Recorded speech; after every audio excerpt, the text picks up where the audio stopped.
आकाशवाणी पटना से प्रस्तुत है समाचार ध्वनि चित्र।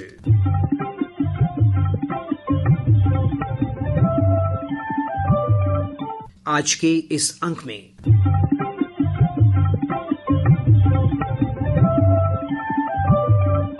मतदाता सूची का विशेष गहन पुनरीक्षण अभियान,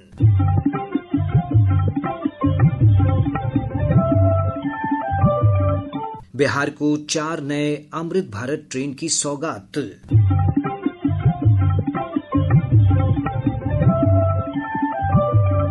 और होगी बातचीत रोहतास निवासी तेज गेंदबाज आकाशदीप की मां और बहन से।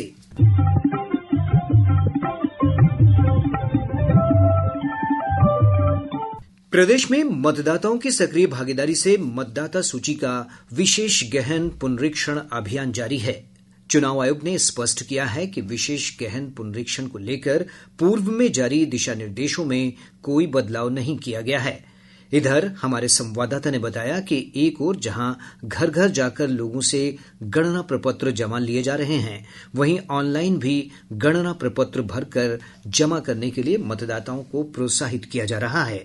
एक रिपोर्ट। बिहार में मतदाता सूची का विशेष गहन पुनरीक्षण अभियान जोर शोर से जारी है। सभी 243 विधानसभा क्षेत्रों में यह अभियान चल रहा है। चुनावी मशीनरी और बीएलओ के अलावा बड़ी संख्या में जीविका दीदियों, आंगनबाड़ी सेविकाओं, कार्यकर्ताओं, विकास मित्र और अन्य स्वयं सेवकों को इस अभियान में लगाया गया है। ऑफलाइन गणना प्रपत्र के अलावा चुनाव आयोग इसे ऑनलाइन स्वरूप में जमा करने को भी बढ़ावा दे रहा है। लोगों को गणना प्रपत्र भरने के लिए जागरूक किया जा रहा है। शहरी क्षेत्रों में सोशल मीडिया माध्यम, वेबसाइट और घर घर जाकर दरवाजे पर क्यूआर कोड लगाकर लोगों को ऑनलाइन फॉर्म भरने को प्रोत्साहित किया जा रहा है। स्कूल, कॉलेज और कोचिंग संस्थानों को भी विशेष गहन पुनरीक्षण अभियान में शामिल किया गया है। धर्मेंद्र कुमार राय, आकाशवाणी समाचार, पटना। इधर राज्य में जारी मतदाता सूची के विशेष गहन पुनरीक्षण को लेकर सुप्रीम कोर्ट में दायर याचिकाओं पर कल सुनवाई होगी। मतदाता सूचियों के विशेष गहन पुनरीक्षण के तरीके और समय को लेकर आयोग के कदम को सुप्रीम कोर्ट में चुनौती दी गई है।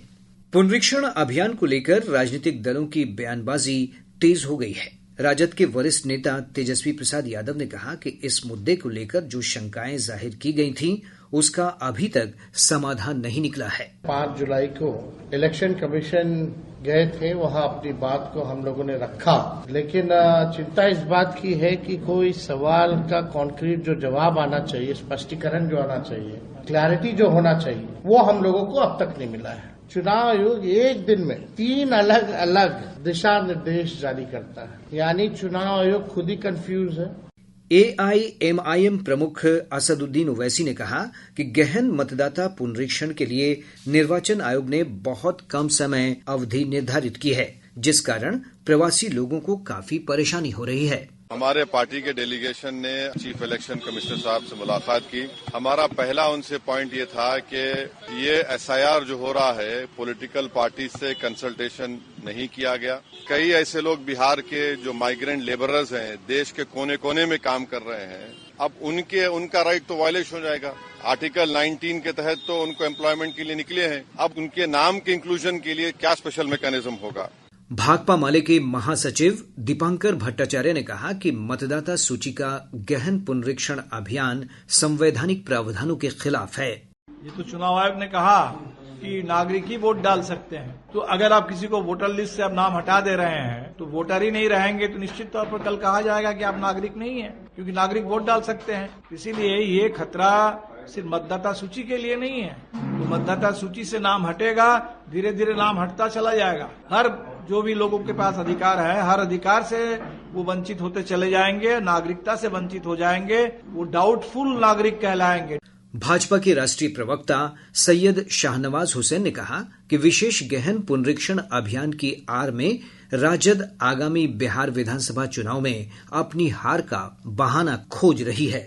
बिहार में वोटर लिस्ट में कोई गड़बड़ी नहीं चल रही, बल्कि राजद के आंकड़े में गड़बड़ी चल रही। उनको मालूम है कि नीतीश कुमार के नेतृत्व में एनडीए लड़ेगा, 200 से ज्यादा सीट जीतेगा। जिस तरह महाराष्ट्र और हरियाणा हारने पर राहुल गांधी ने बहाना इलेक्शन कमीशन ले लिया, इसलिए राजद पहले से भूमिका बना रही है कि जब बिहार में एनडीए 200 सीट जीतेगा तब किसको बहाना दिया जाए, ठीकरा किस पर फोड़ा जाए, तो वो इलेक्शन कमीशन को बहाना। बिहार को 4 नए अमृत भारत ट्रेन की सौगात मिली है। रेल मंत्री अश्विनी वैष्णव ने अपने समस्तीपुर दौरे के क्रम में ये घोषणा की।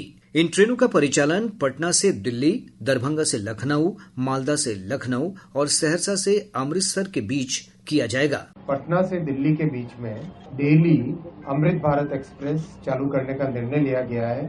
खूब जल्दी इसका इनॉग्रेशन किया जाएगा। साथ ही साथ दरभंगा से लखनऊ ये वीकली अमृत भारत एक्सप्रेस का फैसला लिया गया है और मालदा से लखनऊ जो कि काफी बिहार का हिस्सा कवर करके जाती है और पूर्वांचल को लखनऊ के साथ जोड़ती है, उसको वो भी एक फैसला लिया गया है। और एक फैसला लिया गया है सहरसा से अमृतसर और जो पूरा करीब करीब अपने उत्तर बिहार को जोड़ते हुए अमृतसर की तरफ जाए, वैसी एक अमृत भारत एक्सप्रेस का भी निर्णय लिया गया है। और एक 5वां बड़ा निर्णय लिया गया है जो हमारा सीमांचल है, जोगबनी वाला एरिया, वहां से तमिलनाडु के लिए इरोड, तमिलनाडु में इरोड, उसके लिए एक डेली ट्रेन का फैसला लिया गया है। श्री वैष्णव ने बताया कि भागलपुर जमालपुर तीसरी rail line, Bakhtiyarpur Rajgir Tilaiya rail line के दोहरीकरण और Rampurhat Bhagalpur rail line के दोहरीकरण कार्य को भी जल्द ही मंजूरी दी जाएगी। रोहतास जिले के आकाशदीप ने इंग्लैंड के खिलाफ दूसरे टेस्ट मैच में 10 विकेट लेकर भारत को ऐतिहासिक जीत दिलाई। इस प्रदर्शन को आकाशदीप ने अपनी बड़ी बहन को समर्पित किया जो कैंसर से पीड़ित हैं। उनकी बहन ने आकाशदीप के हौसले और समर्पण की सराहना की है। ये मेरे लिए बहुत गर्व की बात है। आकाश ने अपना जीवन का सबसे बड़ा इंस्ट्रूमेंट मेरे लिए समर्पित किए। आकाश ने भारत के लिए, इंडिया के लिए इतने अच्छे 10 विकेट लिए, बहुत गर्व की बात है। हाँ, हमने कहा था कि अपने देश के लिए अच्छा करना, बहुत अच्छा लगता है। विकेट लेते हैं तो बहुत खुशी होती है, उससे बहुत प्राउड फील होता है कि अपने देश के लिए इतना अच्छा कर रहे हैं। आकाशदीप की मां ने कहा कि यह उनके मेहनत और लगन का परिणाम है। आकाशदीप ने मुश्किल समय में भी हार नहीं मानी और क्रिकेट के प्रति अपने जुनून को बनाए रखा। बहुत प्राउड महसूस हो रहा है। उसका चॉइस था कि क्रिकेटर बने और उसके चॉइस में हम लगी रहती थी। पिताजी नहीं चाहते थे कि मतलब वहाँ बिहार से कोई क्रिकेटर बन नहीं पाया है, इसलिए पिताजी पढ़ाई पर ध्यान देते थे। लेकिन इनका मतलब था न कि क्रिकेटर हम बने, इसीलिए इसके चॉइस में हम लगी रहती थी। भाई 2015 में डेथ कर गए, 6 महीना के बाद, पिताजी के बाद। वो हार्ड वर्क करता था, इसलिए आगे बढ़ा। इसके साथ ही आज का समाचार ध्वनि चित्र कार्यक्रम संपन्न होता है। ये कार्यक्रम प्रत्येक बुधवार की रात 7:52 पर आकाशवाणी पटना के प्रादेशिक समाचार एकांश द्वारा प्रस्तुत किया जाता है। संपादन अभिषेक दास, वाचन खालिद रशीद, ध्वनि अंकन राहुल कुमार और प्रस्तुति कृष्ण कुमार लाल।